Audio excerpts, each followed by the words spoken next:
열왕기하 7장. 엘리사가 말하였다. 주님의 말씀을 들으십시오. 주님께서 이렇게 말씀하시었습니다. 내일 이맘때쯤에 사마리아 성문 어귀에서 고운 밀가루 한 스아를 한 세겔에 사고 보리 두 스아를 한 세겔에 살 수 있을 것이다 하셨습니다. 그러자 왕을 부축하고 있던 시종무관이 하나님의 사람에게 대답하였다. 비록 주님께서 하늘에 있는 창고 문을 여신다고 할지라도 어찌 그런 일이 일어날 수 있겠습니까? 엘리사가 말하였다. 당신은 분명히 그런 일이 생기는 것을 눈으로 직접 볼 것이요. 그렇지만 당신이 그것을 먹지는 못할 것이요. 그 무렵에 나병 환자 4사람이 성문 어귀에 있었는데 그들이 서로 말을 주고받았다. 우리가 어찌하여 여기에 앉아서 죽기만을 기다리겠느냐. 성 안으로 들어가 봐도 성 안에는 기근이 심하니 먹지 못하여 죽을 것이 뻔하고 그렇다고 여기에 그대로 앉아 있어 봐도 죽을 것이 뻔하다. 그러니 차라리 시리아 사람의 진으로 들어가서 항복하자. 그래서 그들이 우리를 살려주면 사는 것이고 우리를 죽이면 죽는 것이다.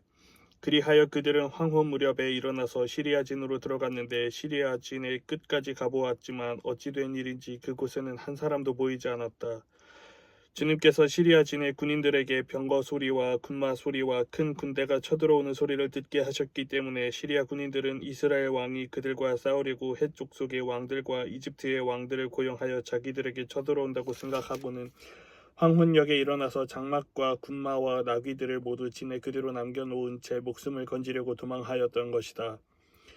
이들 나병 환자들이 적진의 끝까지 갔다가 한 장막 안으로 들어가서 먹고 마신 뒤에 은과 금과 옷을 가지고 나와서 숨겨두고는 또 다른 장막으로 들어가서 거기에서도 물건을 가지고 나와 그것도 역시 숨겨두었다.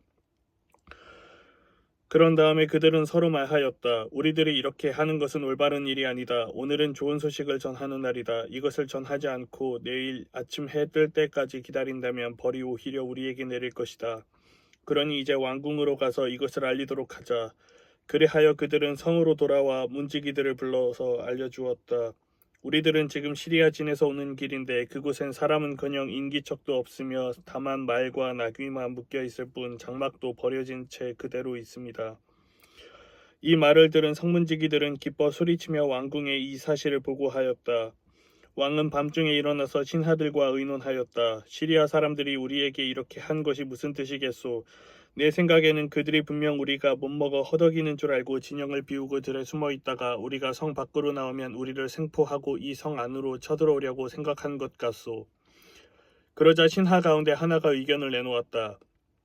이 성 안에 아직 남아있는 5필의 말은 이 성 안에 남아있는 이스라엘 모든 사람의 운명과 마찬가지로 어차피 굶어 죽고야 말 것이니 이 말에 사람을 태워보내서 정찰이나 한번 해보시는 것이 어떻겠습니까? 그래서 그들이 말 2필이 이끄는 병거를 끌어내니 왕은 그들을 시리아 군의 뒤를 쫓아가도록 내보내면서 가서 알아보라고 하였다. 그들이 시리아 군대를 뒤따라 요단 강까지 가보았지만 길에는 시리아 사람들이 급히 도망치느라 던져버린 의복과 군 장비만 가득하였다.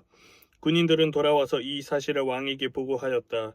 그러자 백성들은 밖으로 나가서 시리아 진영을 약탈하였다. 그리하여 주님의 말씀대로 고운 밀가루 한 스아를 한 세겔에 보리 2스아를 한 세겔에 거래할 수 있게 되었다. 그래서 왕은 자신을 부축한 그 시종무관을 성문 관리로 임명하였다. 그러나 백성이 성문에서 그를 밟아 죽였는데 왕이 그의 부축을 받으며 하나님의 사람을 죽이려고 왔을 때에 하나님의 사람이 예언한 그대로 그가 죽은 것이다. 그때 하나님의 사람이 왕에게 말하였다. 내가 내일 이맘때쯤이면 사마리아 성 어귀에서는 보리 2스아를 한 세겔에 고운 밀가루 한 스아를 한 세겔에 거래할 것이라고 말하였을 때에 그 시종무관은 하나님의 사람에게 비록 주님께서 하늘에 있는 창고 문을 여신다고 할지라도 어찌 이런 일이 일어날 수 있겠느냐 하고 큰 소리를 쳤습니다. 그래서 내가 말하기를 당신은 분명히 그런 일이 생기는 것을 눈으로 직접 볼 것이요 그렇지만 당신이 그것을 먹지는 못할 것이요 하고 말하였습니다. 그래서 그에게 이런 일이 일어나게 된 것이며 그가 성문 어귀에서 백성에게 짓밟혀 죽은 것입니다. 아멘.